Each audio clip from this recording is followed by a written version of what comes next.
بسم اللہ الرحمن الرحیم۔ ناظرین سامعین السلام علیکم۔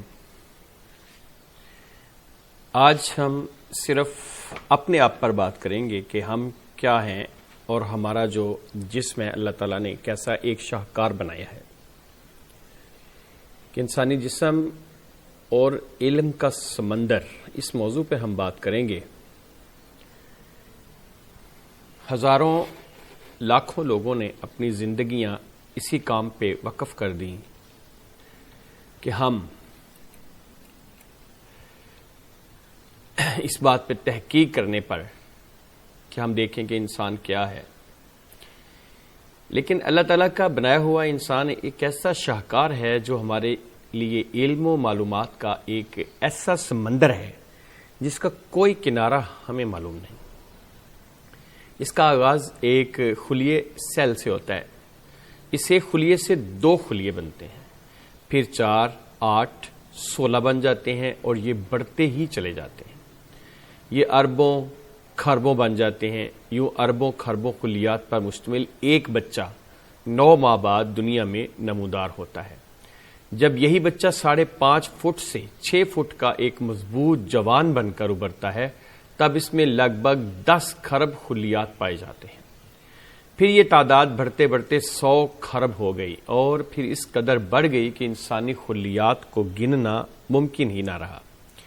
بین الاقوامی سطح پر آج گنتی کے لیے جو پیمانے استعمال ہو رہے ہیں وہ ملین، بلین اور ٹریلین ہیں۔ کوئی شے خربوں میں ہو تو وہ 1 ٹریلین بنتی ہے۔ انسانی خلیات کا خوردبین سے اندازہ لگاتے لگاتے بات 40 ٹریلین تک جا پہنچی۔ بعض کے ہاں 60 ٹریلین تک گئی اور پھر 100 ٹریلین تک پہنچ گئی۔ یہ ٹھہرتی دکھائی نہیں دیتی۔ اصل حقیقت اللہ تعالیٰ ہی جانتا ہے کہ یہ تعداد کتنی ہے۔ یاد رہے، انسانی جسم میں جس قدر عمومی خلیات پائے جاتے ہیں ان کی تعداد سے بیکٹیریل خلیات کہیں زیادہ ہوتے ہیں۔ جی ہاں، یہ جو خلیات ہیں ان کی بھی متعدد اقسام ہیں۔ آنتڑیوں کے خلیات کی شکل ہاتھ سے ملتی جلتی ہے۔ جگر کے خلیات کی شکل ایسے لڈو جیسی ہے جسے انگوٹھے سے درمیان میں سے دبا دیا گیا ہو۔ دل کے خلیے کی شکل ایسی ہے جیسے بغیر پتوں کے کوئی شاخدار ٹہنی ہو۔ شریانوں کے خلیے کی صورت ایسے رومال جیسی ہے جس کے چاروں کونوں پر ہرن کے سینگ اگے ہوئے ہوں۔ خون کے خلیات سرخ نگینوں جیسے لگتے ہیں۔ پھر خون کے خلیات کی بھی 3 اقسام ہیں۔ سرخ خون کا خلیہ الگ ہے، سفید خون کا خلیہ الگ ہے، پلیٹلیٹس کا خلیہ الگ ہے۔ ایک خلیہ متعدد حصوں پر مشتمل ہوتا ہے، ان میں سے ایک حصے کا نام ڈی این اے ہے۔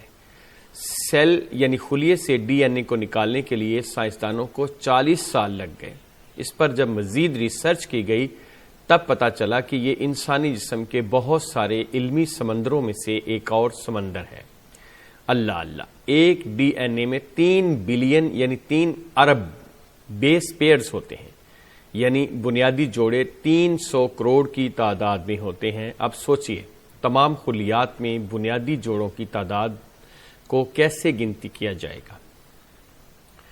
ڈاکٹر ریکارڈو جو خلیاتی علم کے ماہر ہیں کہتے ہیں کہ ایک نومولود بچے کے تمام ڈی این اے اس قدر زیادہ ہوتے ہیں کہ اگر ٹائٹینک جیسے 2000 بحری جہاز ہوں اور ان پر بچے کے ڈی این اے کی معلومات پر مبنی فلیش ڈرائیوز یعنی USB بنائی جائیں تو 2000 بحری جہاز ان USB سے بھر اور لد جائیں گے۔ میں کہتا ہوں ایسا کرنے کے لیے ساری دنیا میں جو IT کے ماہرین ہیں وہ سب مل کر یہی کام کرتے رہیں تو ایک نومولود کے ڈیٹا کو ساری زندگی نہ بنا پائیں گے اور نہ لاد سکیں گے، چاہے اگلی کئی نسلیں اس کام پر لگ جائیں۔ یاد رہے 3 ارب بنیادی جوڑے 46 عدد کروموسوم میں ارینج کیے گئے ہیں۔ وہاں ان کی زبان ہے وہ AT اور GT کے جوڑوں سے سائنسدانوں نے ظاہر کی ہے۔ اس ڈھانچے کی بنیاد نائٹروجن پر ہے۔ اس پر اثرات کہاں سے آتے ہیں، اس حوالے سے ابھی تحقیق اور ریسرچ کے نہ جانے کتنے بے شمار دروازے کھولنا ہوں گے۔ اے انسان، تیرے دماغ کے جو خلیات ہیں ان کو نیورونز کہا جاتا ہے۔ دماغی نیورونز کے کئی حصے ہیں، ہر حصہ الگ بھی فنکشن کرتا ہے اور باقی سب حصوں کے ساتھ جڑا ہوا بھی ہے۔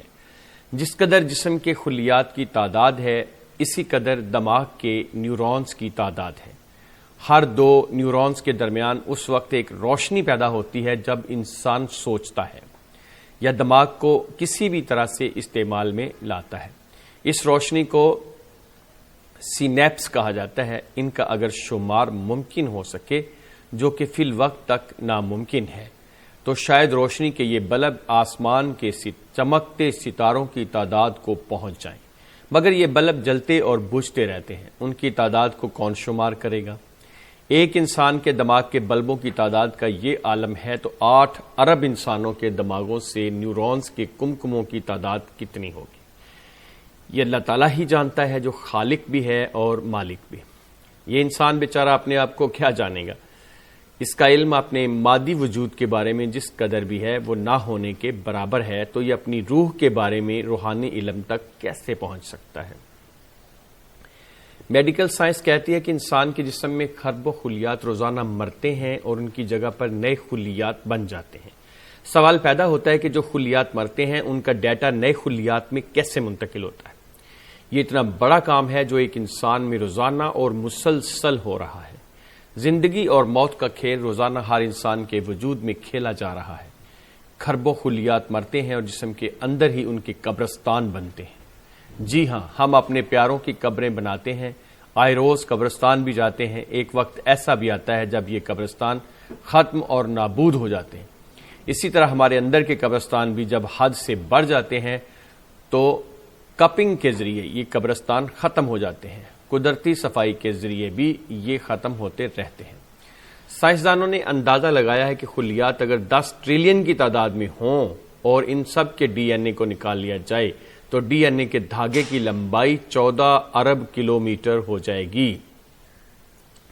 انسان کے ہر خلیے کے ڈی این اے کو ہر خلیے سے نکال دیا جائے تو پیارے لوگوں، میں کہتا ہوں کہ ہمارے جسم کا دھاگا اس قدر لمبا ہو جائے گا کہ نظام شمسی کی حدود کو پار کر کے ہماری ملکی وے کہکشاں میں جا کمندیں ڈالے گا۔ ہم لوگ رات کے وقت آسمان میں بے شمار کہکشاؤں اور ان کے ستاروں کا مشاہدہ کرتے ہیں۔ امریکہ کے خلائی ادارے ناسا نے 2 تصاویر جاری کی ہیں۔ ایک تصویر جیمز ویب کی ہے جو کائنات کے ایک ایسے حصے کی ہے جس میں بے شمار کہکشائیں اور ان کے جھرمٹ ہیں۔ دوسری تصویر انسانی دماغ کی ہے۔ حیران کن طور پر دونوں تصاویر ایک جیسی دکھائی دیتی ہیں۔